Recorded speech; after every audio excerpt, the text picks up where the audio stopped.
Iran की सड़कों पर इस वक्त सिर्फ कदमों की आहट नहीं बल्कि गुस्से, हताशा और बदलाव की एक जोरदार आवाज गूंज रही है। साल 2025 के आखिरी दिनों से शुरू हुआ सत्ता विरोधी उबाल अब 2026 में दाखिल हो चुका है और चौथे दिन तक पहुंचते पहुंचते ईरान की सत्ता के लिए एक बड़ी चेतावनी बन गया है। गलियों, चौराहों और बाजारों में एक ही नारा सुनाई दे रहा है, death to dictator.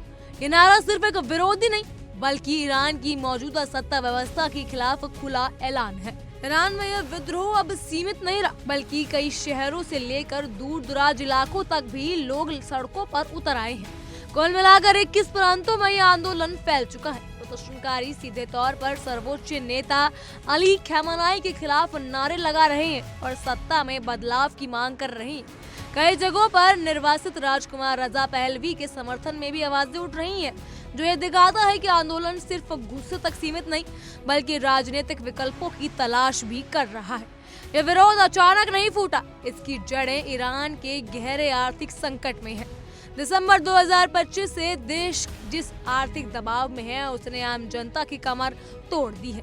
Irani riyal dollar के मुकाबले ऐतिहासिक निचले स्तर पर पहुंच चुका है। महंगाई दर 42% तक जा चुकी है। इससे रोजमर्रा की जिंदगी का खर्च असहनीय हो गया है। खाने पीने की चीजों से लेकर ईंधन तक हर चीज आम आदमी की पहुंच से बाहर होती जा रही है। यही वजह है कि तेहरान के ग्रैंड बाजार से शुरू हुई दुकानदारों की हड़ताल अब एक राष्ट्रव्यापी विद्रोह का रूप ले चुकी है।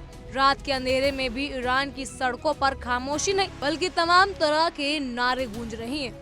एक शहर में प्रदर्शनकारी डरो मत, हम सब साथ हैं, तानाशाह मुर्दाबाद और डेथ टू डिक्टेटर जैसे नारे लगाते दिखे। ईरान के ही कई शहरों में राजशाही के समर्थन में नारे गूंजे और ईरान के पूर्व शासक रजा शाही पहलवी के नाम पर एक बार फिर सियासी बहस के केंद्र में आ गया।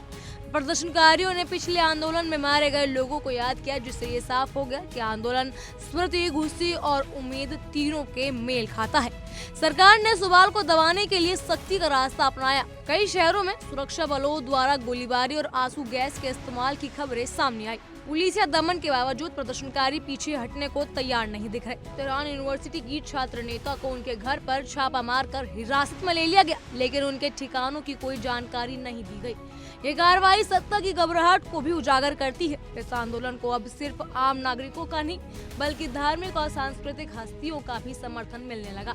सुन्नी मौलाना मौलवी अब्दुल्ला हिम्मद ने भी खुले तौर पर कहा कि खराब जीवन स्तर और राजनीतिक जड़ता इस विद्रोह की बड़ी वजह माना जा रहा है। मशहूर फिल्म मेकर जाफर पनाही ने इसे इतिहास को आगे बढ़ाने वाला विद्रोह बताया और कहा कि साझा दर्द अब सड़कों पर एक चीख बन चुका है। यह बयान इस बात का संकेत है कि विरोध अब समाज के अलग अलग तबकों में स्वीकार्य नहीं हो पा रहा है। ईरान के बाहर भी इस आंदोलन की गूंज सुनाई दे रही है। पश्चिमी देशों के नेता लगातार प्रदर्शनकारियों के समर्थन में बयान दे रहे हैं। अमेरिकी सीनेटर रिक स्कॉट ने कहा कि उन्हें ये देखकर हौसला मिल रहा है कि ईरानी लोग जालिम तानाशाही को खत्म करने की मांग कर रहे हैं और उन्होंने जनता से संघर्ष जारी रखने की अपील की है। इन बयानों ने ईरान की सत्ता को अंतर्राष्ट्रीय दबाव में लाकर खड़ा कर दिया है। कुल मिलाकर ईरान आज एक ऐसे मोड़ पर खड़ा है जहां आर्थिक बदहाली, राजनीतिक असंतोष और जनता का गुस्सा एक साथ फूट पड़ा है। 2022 के महसा अमीनी आंदोलन के बाद ये सबसे बड़ा जन विद्रोह माना जा रहा है और जिस तरह ये